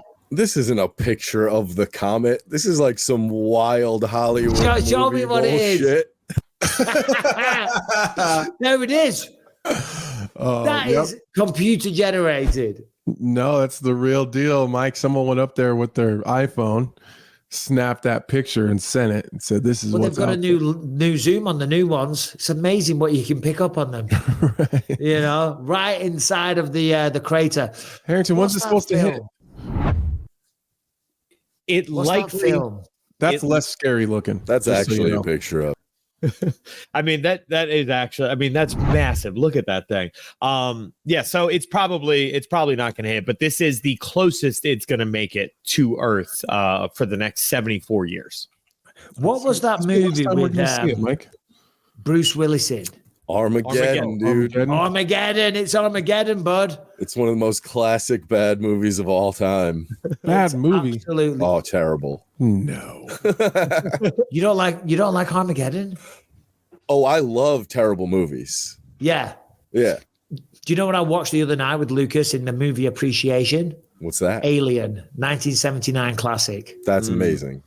You know, Have you movie seen I it, watched. Anthony? I don't think I've seen that one. I watched Beetlejuice, the original Beetlejuice, yesterday while I was getting tattooed. It was just It's up on the awesome. wall. Yeah, it was It's incredible. brilliant. Like so many good parts I forgot about.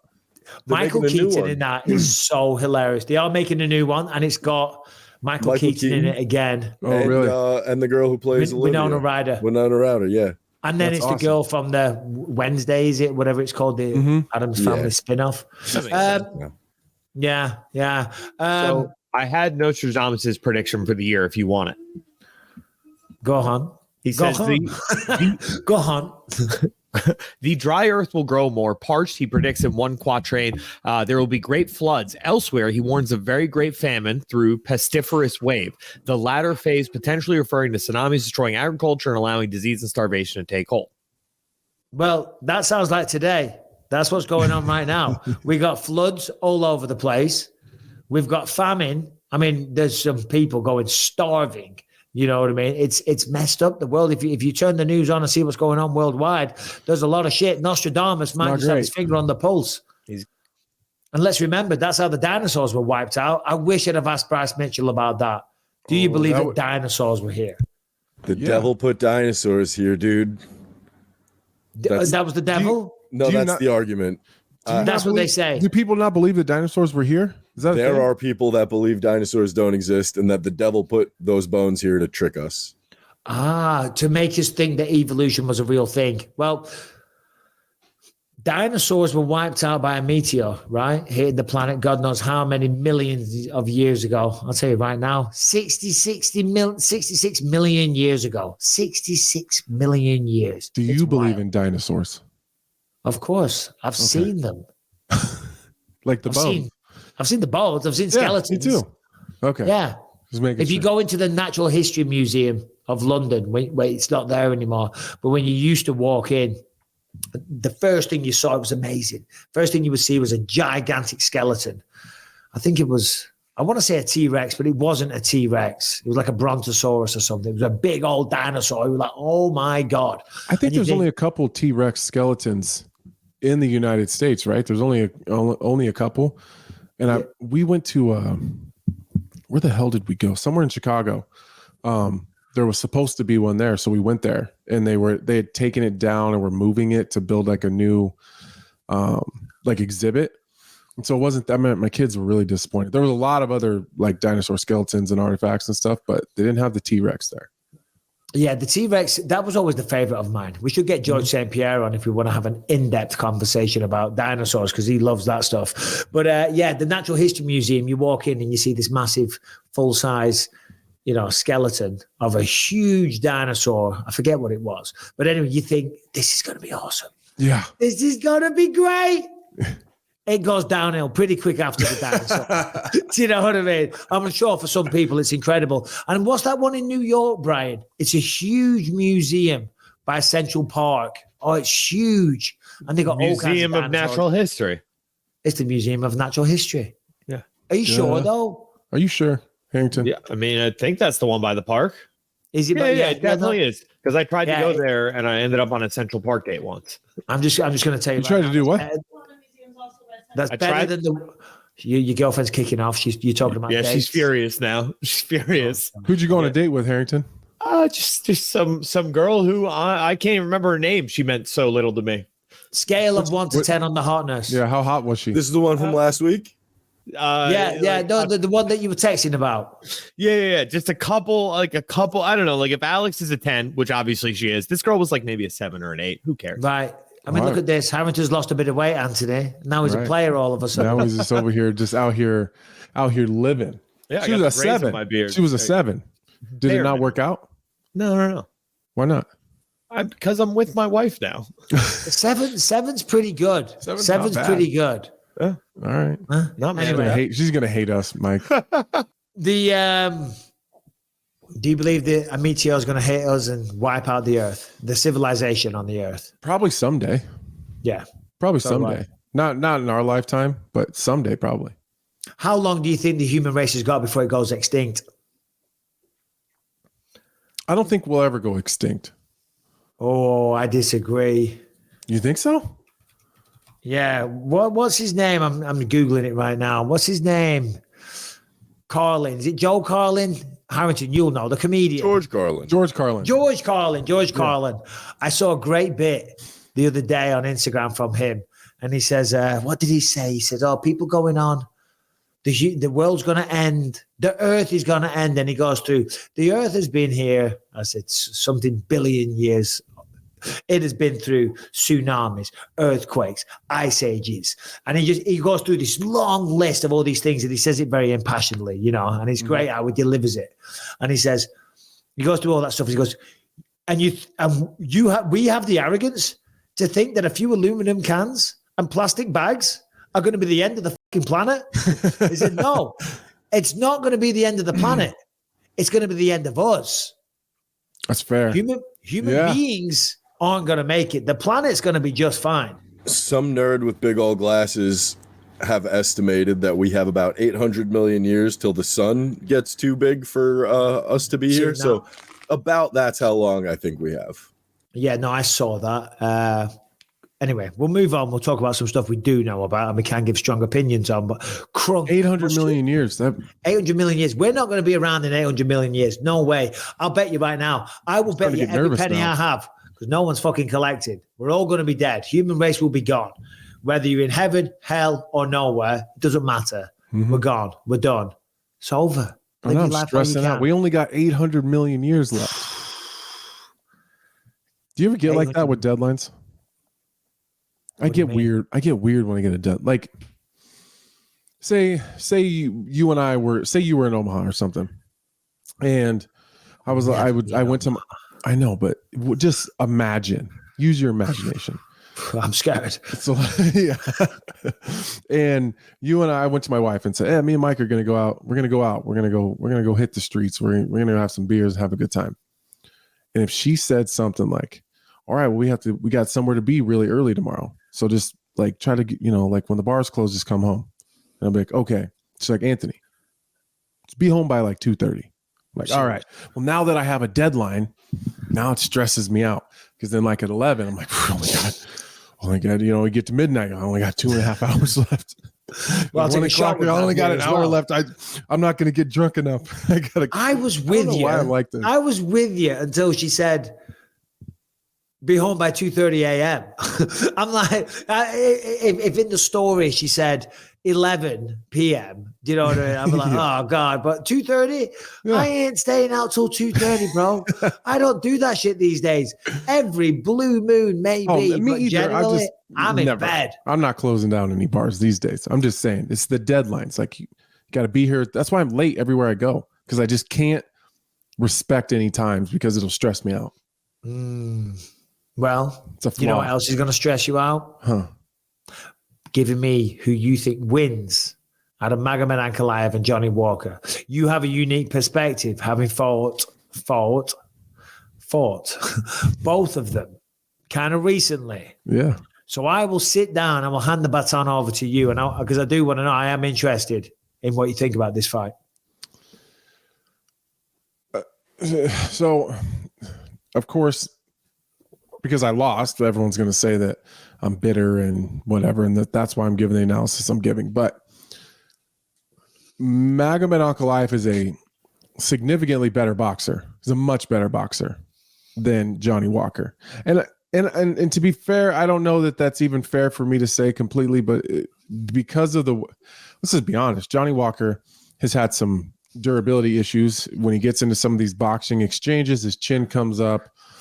And he's been clipped, and he tends to not always take it as well as a lot of other people would. So because of that, he's had to adjust his style a little bit. And in order for him to win and be successful, he's got to kind of stay on the outside. He did a really good job with me at attacking my lead leg repeatedly and not getting into those boxing exchanges. I think his coaches did a really good job preparing him. And he did a great job listening. He didn't engage into it like in any real firefights, forced me to try to blitz him and kind of fall into shots, which, he hit me real hard in the first round and kind of dropped me for a second. So he's clearly a big dude. He's athletic. He's got knockout power. I don't believe that he has the wrestling ability to stop takedowns from Ankalaev. You go back to Ankalaev versus Jan Blachowicz, he checks leg kicks about as well as I do. So, I suspect that he has worked on that. Jan Blachowicz is a great leg kicker.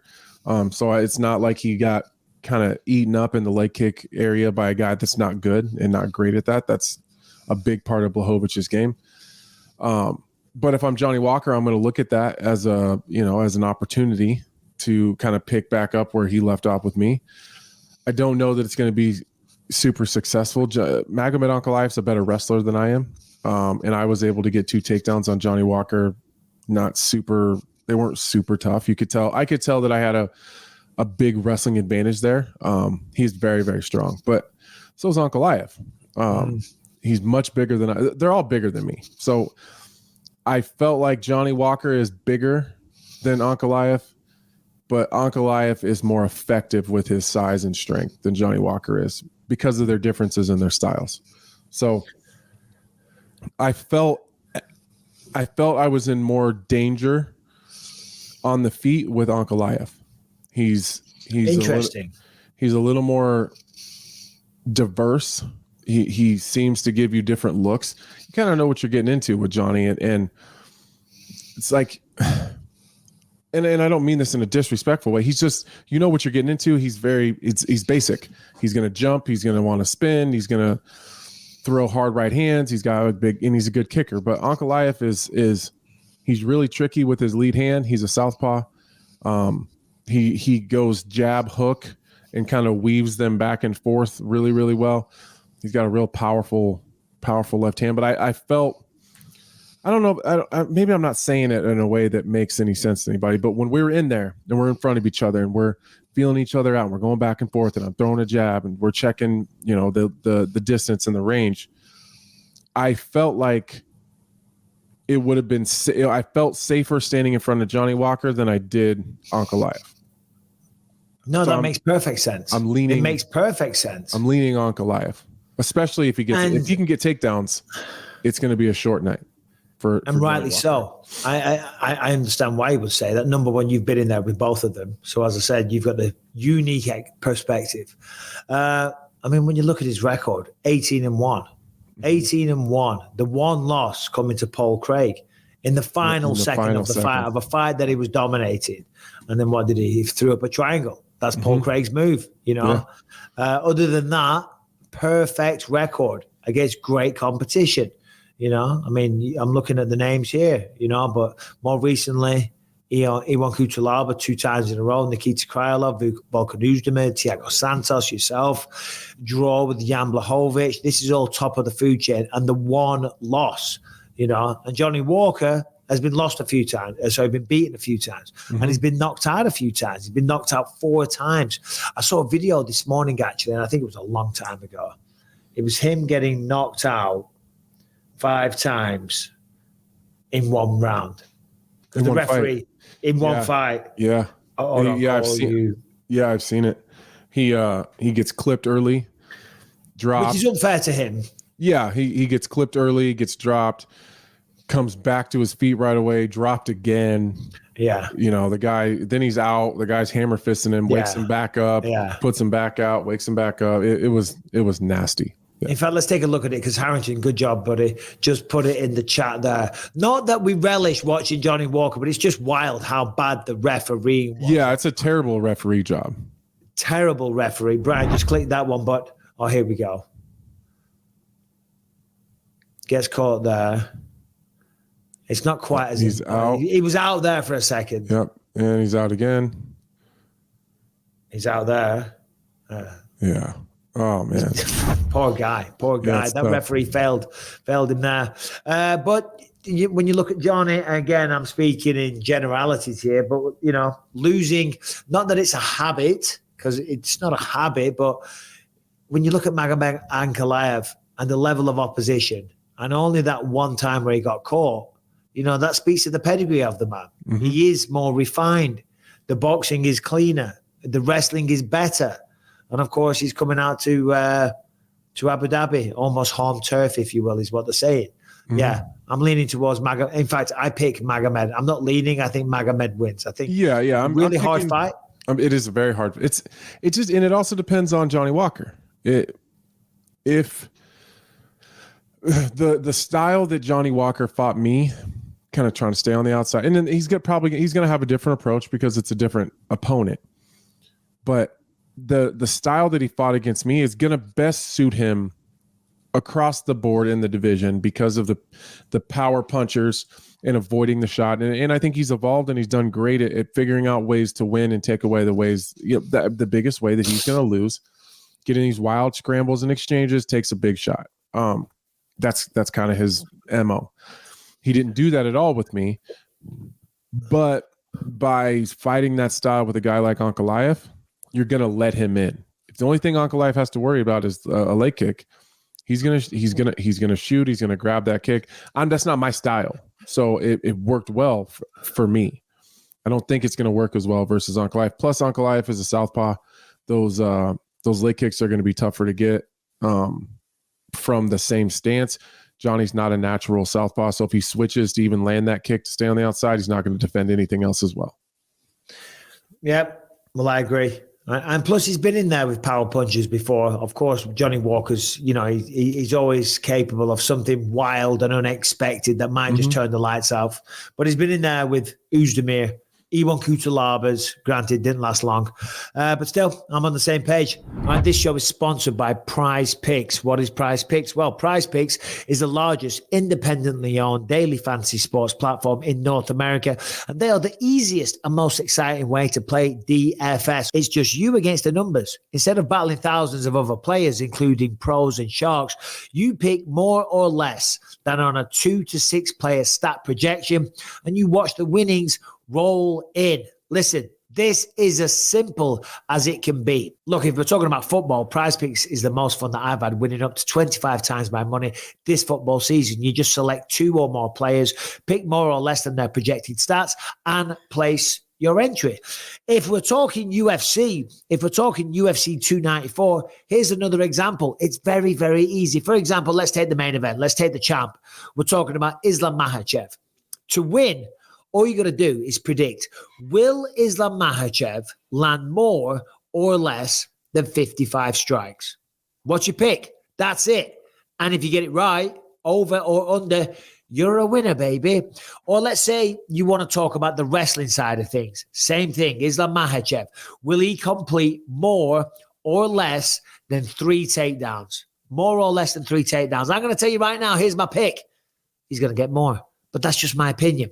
Prizepicks also offers weekly promotions that can lead to big payouts like Taco Tuesday. Each Tuesday, Prizepicks discount select player projections up to 25% to provide even more value. Prizepicks now offers Apple Pay for quick and easy deposits into your account this football season. Listen, go to prizepicks.com/believe. Use the promo code BELIEVE for a first deposit match of up to $100. Prizepicks.com, the code is BELIEVE for a deposit match of up to $100. I'll say it again. More or less than 3 takedowns for Islam? I'm going to say more. More or less than 55 strikes for Islam? I'm going to say less. And if you go to the website, prizepicks.com, there's all kinds of competitions and fights and fighters and different stats you can pick and etc., etc. Prizepicks.com, code is BELIEVE, and you can get up to a $100 deposit match. Yeah, so we were just saying Volkanovski, just to go back to that for a second, if he wins, and not even if he wins, if he loses, if he's good, he'll still fight Topuria in January in Toronto. That's what I've seen on social media. It's not an official thing from the UFC, but that's been rumored. And apparently Topuria versus Holloway, if Volkanovski feels unfit for an interim. Okay, that would be crazy. What if he's a little banged up, Holloway goes and fights Topuria, and then Holloway wins, and then they got to fight again? That'd be 4 times. I'd be fine with it. I'd be fine with it. If anyone deserves it, it's Max Holloway. Right. I'd be fine with it. I'd love to see it again. Yeah. No, 100% I would. Harrington, throw a story at us, please. All right. You want MMA or non-MMA? Give us a non-MMA. I got a silly one for you. So this is possibly... no, I'm pretty consistent with that. This is possibly the most daring theft attempt I've ever seen in my life. Right? So this guy posed as a mannequin and hung out in the display until the store closed, at which point he went about his business of robbing the store. He was eventually caught in the act, but you got to give him style points, guys. How long did he stay there? It doesn't say, but there is footage that he was there 4 hours. Oh, God. Wow. I mean, that's ballsy, isn't it? That is, but you got to respect the staying power for one, to just stand there like this. The commitment for hours and hours and hours, to only get caught though. My God, he did get caught. Yeah, he got caught eventually. Apparently robbed some jewelry and stuff like that. My God, that's hilarious. Have you ever done anything like that? I remember it reminded me of a story when I was a kid. We'd been on a night out, about 18, so maybe even younger, 17, 18, walking back, and the guy I was with, a fight started, very regrettable. Anyway, we ran away, and the police were chasing us. This was a long time ago, and the police were chasing us. And we run down this back street, and they're coming after us on foot. And we run into this garden, and the guy that I was with hides in a rabbit hutch. Right, the police are catching us. We're hammered drunk. He hides in a rabbit hutch, and I'm looking. I'm seeing him getting in, and I'm like, fuck.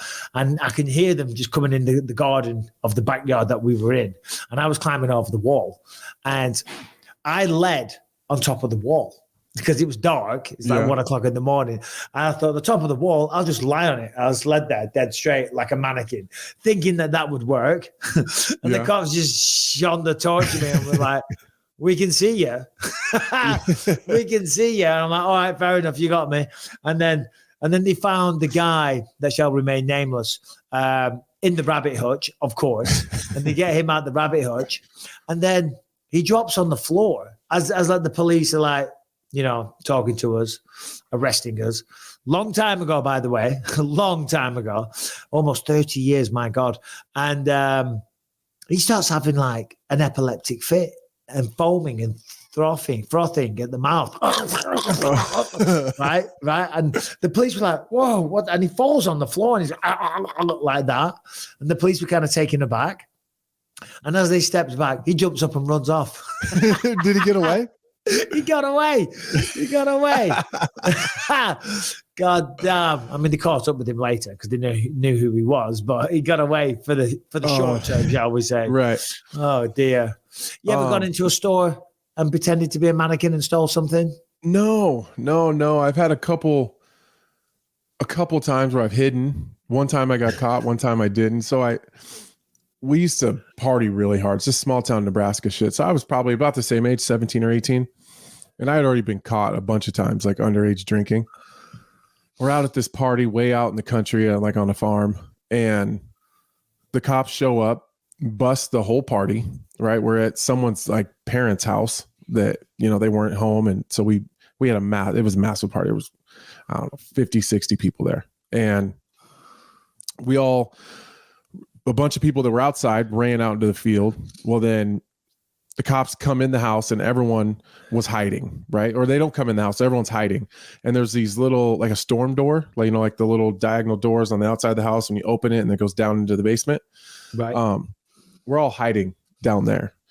Well, eventually the cops are like knocking on the door, like, we know you're in there, come out.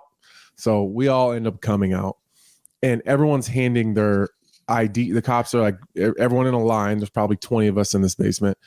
Give us your IDs and, meet us around front. Everyone's going to get their tickets. So as they're walking us around the house, I just kind of hung back and didn't hand my ID. I just kind of pretended I did and got lost in the shuffle. And as they like turned the corner, I just jet out into the trees, like into the woods. And I just hide out there. Well, they had counted heads when they were taking everyone out, and they were like, we're missing one. And I could hear them like walking around like there's really, really tall grass and trees that are falling down, and it's like really thick woods. And I can hear and see their flashlights as they're looking around. They probably look for 20 minutes. And then they go back around front and they write everyone tickets. And I'm probably out there for, I don't know, an hour, and it's cold. I'm freezing my ass off. And I just want to be in the house. I didn't know how many cars came in, but I seen cop cars leaving. And so I come out of the trees, I go back down to the basement, come up into the house, and everyone there's got their tickets and everybody's drinking. And they're like, where have you been? And I've been hiding, you fucking idiots. So everyone's like celebrating, like he didn't get a ticket because I'd been in a bunch of trouble. So like it was the one time everyone else got caught and I didn't get caught. Well, there was one cop car that had still not pulled out yet, and he drove right by the front window of the house and then stopped and then backed right up and just pointed right at me through the window. Straight away. Fucking got you, bitch. So I ended up getting a ticket. He came back in, gave me a ticket, and yeah, it was so stupid. Yeah. Oh well. God loves a trier. Yeah. And that guy is the guy I talk about all the time. That cop? That cop. And now we're like really good friends. It's really good friends. Oh, yeah, it's a funny story. Fair play to the guy in the store. If you have a question, please send it in to bympod@gmail.com. It's one of our favorite parts of the show. So please don't be shy. Send them in. And if you're listening on Spotify or wherever you find podcasts, make sure you subscribe. Leave us a 5-star rating, positive review. It really helps out on those platforms. If you're watching on YouTube, make sure you subscribe to the channel and you hit that notification bell to find out whenever a new episode drops. And if you want to catch over 400 episodes you can't find anywhere else, completely ad-free and totally uncensored, head to gasdigital.com. Use the promo code BYM. Get a 7-day free trial. Check out over 20 great shows on the net. First question we got here today is from Jacob. Yo, BYM Pod, Jake here from Pennsylvania with another quick question. My question for you guys, it might be stupid, but I don't know. I don't have too much training in jiu-jitsu. I'm just a boxer. But so when people are transitioning in jiu-jitsu, what do they mostly give up? Like, what do they give up more often, their neck or their arms or their legs? Like, what do you guys find the most openings with? Thanks. Interesting question, a technical jiu-jitsu question. I think in mixed martial arts, one of the most common things that we see right now, and it's not really the answer to your question, is people trying to get back to the feet and doing it incorrectly and giving up their back. For me personally, I did jiu-jitsu a couple of weeks ago and going back again tomorrow. For me personally, people give up their arms. When I get on top and I get side control or half guard or whatever, I'm able to get an underhook pretty good with my right arm. And then from there, I'll start a series of kimuras or, arm bars, etc., etc. But what about yourself? I think it depends on your style and the type of grappler that you are, and what everything's kind of a funnel. So you're always funneling people to your strengths. Me personally, it's always chokes. I'm just a big, I'm just a big neck crank choke guy. That's just my game.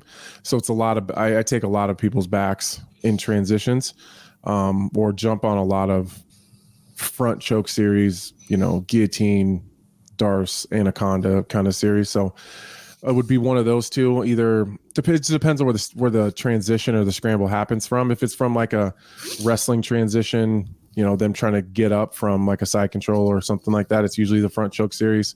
When they're trying to scramble up, it's usually the back takes.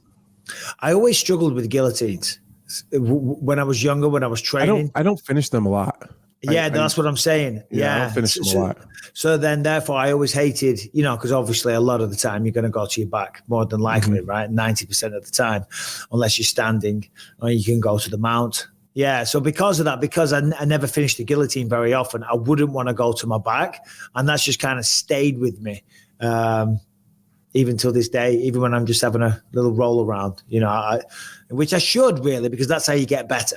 But still, guillotines. I don't ever go to my back. Arm in guillotines. I get some good. They're hard to finish. They are. I use them a lot. Like when I'm in a half. Say we're doing MMA jiu-jitsu, and I'm in top half guard, and people, especially really good wrestlers, like to sit up, put their head right up under your chin. They got a deep underhook, and then they start playing that sit up game. I use it a lot to stuff their head, at least make them address the choke, and then I can start turning that guillotine into, Darces or Anacondas, and using it like threaten the choke, work the pass. So it's kind of the beginning of my of that whole evolution. The sequence. But I never ever really finish it because I'm kind of like you. I don't want to give up the position, so I'm not going to really sell out on that guillotine because I don't want to end up on bottom. Nice to get a proper technical question, and good luck with your training and your boxing. Brian. Again. All right. So second question, and I think this is the last one we have today, is from Paul Moody and Frank the Pug. Hello, Bisping, BYM crew. Currently travelling back from Manchester from seeing Blink 182 back down to Brighton. We've got a little pug asleep on the back seat. Frankie. We're listening to BYM as we're driving, and you got to the stage you're talking about these big strong men doing the fighting. I think you should point them in the direction of power slam. Be interested in seeing, I think it was a crazy Hawaiian against some of these monsters. What are your thoughts? Take it easy. Oh, thanks for the question, buddy. Shout out Frank the Pug. He's got a good point. He does. And if the logic stacks up, we're getting these big, strong guys in the power slap. You're going to need a big, strong guy to catch them when they go out. And that's where I come in. Yeah. Because they still, I've been campaigning for it. That's all I want. I want to be a catcher. I mentioned it to Zach. What did he say? Be up there with Forrest Griffin. I do. Yeah. Me and Forrest up there catching people. What a bucket list item. Hall of Famer. I'm sure we can make this happen. I'm sure. I don't make those kind of decisions, but we all know the people involved. I think I just need to ask Zach. I think I've been too afraid to ask him. Just come out with it. But to answer his question, there has been some big boys recently. Yeah. And there's going to be a couple of big ones next week. Power Slap 5, we're back. And sometimes they've brought in strong men to be the catchers. because they're big. There's a couple of, I can't say the name without looking at the card either. There's some Hawaiian dude that's gigantic. But you know what we found? Generally, just because you're big, and when I say big, I mean heavy. And when I say heavy, I mean on the larger side. And when I say on the larger side, I mean you're fat as jokes. jokes. They don't necessarily generate the most power. But there's a few guys involved now. Like there's one, he was on the weighing show with DC. And they did I think it's Austin Bernard. Is it Austin Bernard? I think it is. He's this former pro football player. Or he did tryouts. He went to a combine, whatever. But he has pro football. He dipped his toes in it. Right. He's gigantic. He's powerful as fuck. And he's sleeping people. Do you know what I mean? There's some big boys getting involved now. And there's some like bigger, more extreme power athletes. And yeah, I would assume that's the next progression. Getting proper strongmen that have powerful, explosive slaps that can pick up fucking tractors like they're nothing. Oh, my God. I love this shit. I love it. It's Nate Bernard. Oh, Nate Bernard. Thank you. Look at the size of that guy. Yeah, and he's tall. He's like 6'7" or something as well. Jesus. Big dude. Yeah. I tell you, I wasn't going to bring it up. Helwani was talking a bit of smack on his show the other day. Someone sent me a clip. Was he? Called. Yeah, nothing bad. Nothing that even irked me. But it involved power slap because I said the shit show in Manchester last year. And obviously he came to the defense because he was working the event. So God bless him. And he said, how can he say that? You know, blah, blah, blah, blah. Doesn't he call power slap fights? You know, he's like, dude, I do a podcast and a YouTube channel around combat sports. That was in combat sports. That was a shit show. It was a shit show. We all know it was. Was he upset that we were talking? Oh, here it is. Oh, go on, right? Total trash. I think it's garbage. And this has nothing to do with, my feelings towards the UFC or anything like that. Although I find it very disappointing that they would go all in and use their platform to promote, support, develop something like this. With what we know about brain trauma. This is in the this is him talking. That was him talking about power slap. Yeah. Sorry, guys. I thought that was the clip. You're him talking okay. about Don't worry about it. Yeah. Well, I've actually gone back and forth with Ariel about the power slap thing, and it's like we're just on different pages. He hates it. I love it. It's just whatever. I get why. I understand why Ariel wouldn't like it. It's some people are drawn to things like that. And some people are like very like they retract from things like that. And that's okay. Ariel's the guy that, timid. A bit. Yeah. I hope Ariel doesn't see this and think I'm talking shit. If you were to just have to, like, Ariel. So if you were to say, would Ariel Helwani like power slap? Without ever hearing his opinion or how he felt about it, I would immediately say, no, I bet Ariel hates it. Because that's just, he's very traditional martial arts based, like in his mindset, he's very, very proper. And I'm very like wild, drunk rock show type of mentality towards martial arts. Listen, the amount of hate, for want of a better word, or criticism, better word, that has been thrown towards power slap, right? There's been a lot. I will say this. I challenge anybody to go to a live event and not have the time of their life. Because I'm telling you right now, the atmosphere and the energy is wild. It's fast paced. It moves on. The production's awesome. You got all the music. You got characters. There's a guy called Austin Turpin. He's on next week.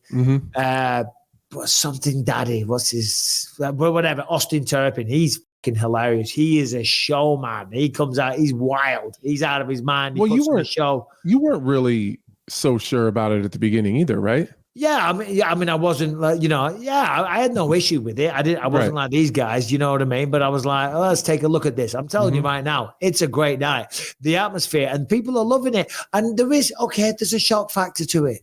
Yeah, for sure. That's what makes it so appealing. But every single time. It's fucking madness, but it's great. And let me tell you, it's changing these guys' lives. It is. It really is. And these people, you know, they know what they're signing up to. And if they don't do it here, they'll do it somewhere else. And we're getting into defending the sport, not the sport, the competition that it is. You know, it's not I don't need to defend it, but I just find myself doing that because Brian played that clip. These people know what they're doing. If they're not doing it there, they're going to do it somewhere else where it's less sanctioned, less medical testing, and way less money. These guys are getting sponsors and stuff now. It's crazy. Do you know what I mean? And some of them are making really good money. Do you know what I mean?